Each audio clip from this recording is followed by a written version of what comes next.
ሰላም ጤና ይስጥልኝ አድማጮቻችን እንደምን አላችሁ እንደምን ከረማችሁም። በሰሞኑ አንዳንድ ውዝግቦች ተነስተው የመዳም ቅሞች የሚለው ስም የበረሃ ዳይመንዶች በሚለው መቀየሩን ሻ ፔጅም አስታውቋል። እንዲሁም ነው የተለያዩ ቲክታከሮች ባለሀብቱ ወልደ ጊዮርጊስን ጨምሮ መናገራቸው ተሰምቷል።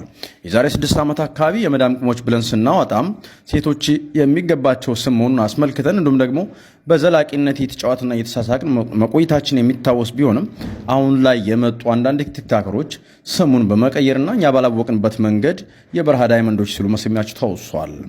በዚህ አጋጣሚ ቅመሞች አስተያየት ኮመንት ላይ እንዲሰጡበት እያስታወስን የመዳም ቅሞች ይሻላል ወይም ደግሞ የበረሃ ዳይመንዶች የሚለውን ስያሜ ኮመንት እንድታደርጉበት ጠይቀናል። እና ማለት ነው እውነት ስናወራ የበረሃ ዳይመንዶች ይሻላችኋል የመዳም ቅሞች የሚል ክርክር ተነስቷል። ያው የዛሬ 6 ዓመት ይህን ስም ስሰይመው እየተጫወትንበት እየተዝናናንበት እስካሁን ቆይቷል። እውነት ለመናገር ማለት አብዲን ያወጣው ለማለት እኮ ብዙዎቹ እያወቁ ለመጥራት ፈርተዋል። ችግር የለውም እውቅናውን አጣ የለውም። እስካሁን እኛ ተጠቅመንበታል፣ ፈታ ብለን ተጫውተንበታል። ግን የበረሃ ዳይመንድ የሚለው ስም ለሴቶች ይሆናል ወይ? መዳም ቤት እየሰሩ የበረሃ ዳይመንዶች የሚሆነው ለወንዶች ነው።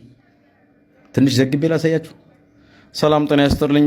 በዱባይ በረሃ ላይ የሚሰሩ ኮንስትራክሽን የሚሰሩ የበረሃ ዳይመንድ ወንዶች ቁጥር 1 መሆናቸው ተሰማ።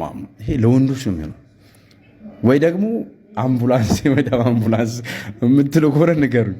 እና የበረሃ ዳይመንዶች የሚባል አይመስለኝም። ሙከየፍ ስር ቁጭ ብለው የሚሰሩት እኮ ሴቶች ፈታ ብለው ምናምን ወንዶች ናቸው የበረሃ ዳይመንዶች ከሆነ ወይ ደግሞ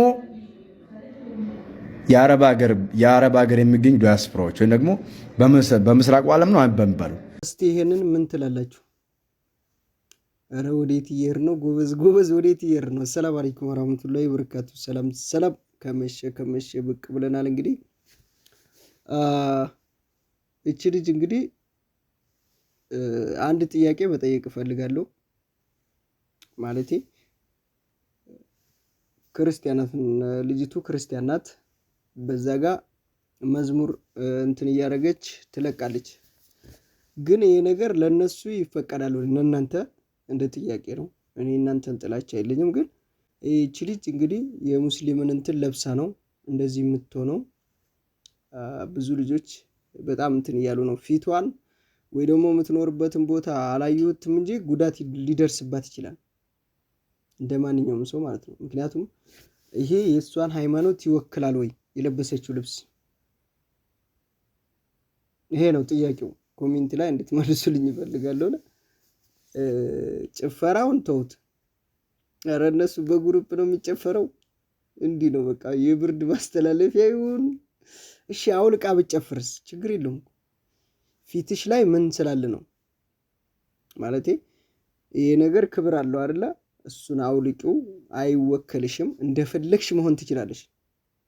እቺ ልጅ እንደፈለገች መሆን ትችላለች አውጥታ። መቼም በማንኛውም ሃይማኖት ይሄ ነገር ጨፍሩ አይልም ይሄንን ልብስ ለብሳችሁ። ስለዚህ አውልቀሽው የፈለግሽውን እንዱ ቪዲዮ ካልዘጋብሽ የፈለግሽው ማድረግ ትችላለሽ። ያው መጥፎ ነገር ቪዲዮም አይወርድም እንጂ ቪዲዮ ከተለቀቀልሽ ሰው ካየልሽ ልብሱን ብቻ አውልቀሽው እንደፈለግሽ መሆን ትችላለሽ። ግን ይሄ ልብስ ለምንድን ነው አሁን እዚህ ጋር ጋጋታ ፈጥራለች ቲክቶክ ላይ? አልተከታተላችሁት ከሆነ እንጂ ማለት ነውና እንደዚህ አርጎ እንጃ የምር በጣም ነው ዛሬ የተናደድኩት። የሚሰማኝ ስሜት ልነግራችሁ አልችልም። በተቀረው ደግሞ ትናንትና ዛሬ ምን ነበረ? በጊዜ የቀን ጨለማ ይሆናል ኢትዮጵያ ላይ ብሎ ነበረ። ውሸት ነው የምር። እኔ እንደዚህ ውሸት ነገር ማውራት አልፈልግም ምናምን። ዛሬ ትናንትና ግን አስዋሽተውኛል የምር። ውሸት ነገር ነው ያሰሩኝ ቪዲዮ። በጣም ይቅርታ ጠይቃለሁ። የምር ንቁ፣ ይቅርታ አድርጉልኝ። እኔ በጣም ብዙ አውርተዋል፣ ፌስቡክ ላይ ተለቋል እንደዚህ ብለው። ያው ነው በሰዓቱ ነው የመሸው፣ የተለየ ነገር የለም። ቢቀን ጨለማ ብለው አውርተው አስፈራርቶኝ ወሬ ሁላ ናቸው። ብዙ ጊዜ እንደዚህ ይሆናል ነገ እንደዚህ ይሆናል እየተባለ እያመነ ነበረ። ይሄ ፋውል ሆኗል፣ ውሸት ሆኗል። የምር በጣም ብዙ ጊዜ ግን እንደዚህ አይነት ነገሮች ነገ እንደዚህ ይሆናል የዛሬ ሳምንት ለሳምንት የሚሆነውን ነገር ሁሉ እየተናገሩ ብዙ ጊዜ ሆኗል። ይሄ ነገር ግን ከየት ነው ይታየ? ዶክተር ማን የምትባል ምን ስለሆንክ ነው ያስዋሸኸኝ? እስቲ እንዴ ዶክተርናህንማ እነዚህ ልጆች ላይ መርምር። በቃ እነዚህ የሚጨፍሩት ላይ ሂጃብ ለብሰው የክብር ልብስ ለብሰው የሚጨፍሩት ላይ በተሰራ አሪፍ ነው እንጂ የቀን ጨለማ ይሆናል ብለህ ያወራኸው ውሸት ነው። እና ሁላችሁም ደግሞ ፕራንክ መስራት ትታችኋል ወይ? ሀዋና ልጆች ጋር እያላችሁ ነበረ። ሰሞኑን ያለንበትን ልነግራችሁ አልችልም። ብርዱ ብርድ ነው። ልጆችም ታመዋል። ሀዋም ታማለች። እንኳን ቪዲዮ ሊሰሩ የለም ጉፋን ከቤት አልወጣ ብሏል። ይሄ ጉፋን አይደለም፣ የምሬን ነው። ያልሰበሰብነው እንትን የለም፣ ያልሰበሰብነው ሹሩብ የለም፣ ያልሰበሰብነው ከኒና የለም። በቃ ሙቅ ውሃ እየጠጣን ነው። ሻይ ጠጣን፣ ጅንጅብል ጠጣን፣ ያልጠጣን የለም።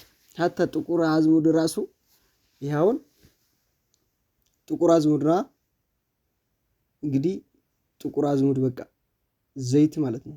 ዘይቱ ነው ይሄ ጋር ሳይቀርቡና እንጠጣለን። መድኃኒት የተባለ አልቀረንም። ያው ሰበቡን አድርሰናል ለማለት ነው።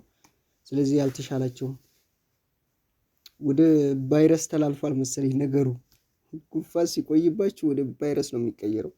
እኔ እንደዛ ብዬ ነው የማምነው። እንዴ ምንድነው ጉንፋን እኮ ሳምንት ወይ 2 ሳምንት ነው እንጂ 1 ወር ምናምን ሙሉ መቆየቱ ኖርማል አይደለም።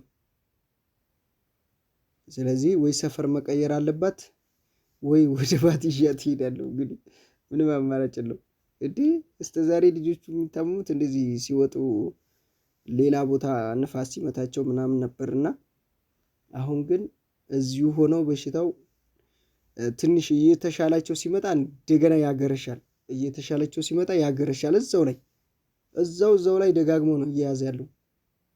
የምር ይሊባ አላህ ይሄ በሽታ ለጠላትም አለመኝም። ምን ያን እንዳይዛችሁ ኮሮና በሉት በቃ አንደኛ ኮሮና ነው። ኮሮናም እኮ ይሄን ያህል አልቆየም። ለኮሮና ስንት ወር ነበረ ቤት የተቀመጥ ነው? 1 ወር መስለኛ 1 ወር ነው ኦር። ስለዚህ እቺ ልጅ መከራት የምታቋት ካላችሁ የምትሰራው ስራ ትክክል አይደለም፣ ያስቀይማል። ምንድነው ሰውነት አላት፣ እንደምታዩ ሰውነት አላት። እንግዲህ ፊቷ ላይ ያለውን አናቅም፣ ተሸፍናለች። ፊቷን ገልጣ በስነ ስርዓት ጸጉሯን ራሱ ለቃ ለምን አጨፍርም? ምን አገባንኛ? እሷ ትጠየቅበት በስራዋ። ግን ልብሱን ለምን እንደዚህ ነው? እንደዚህ የሰውን ሃይማኖት እንደዚህ ማንቋሸሽ ጥሩ አይደለም። የሙስሊም ሴቶች እንደዚህ ናቸው መባል ጥሩ አይደለም። የበሬ ነው።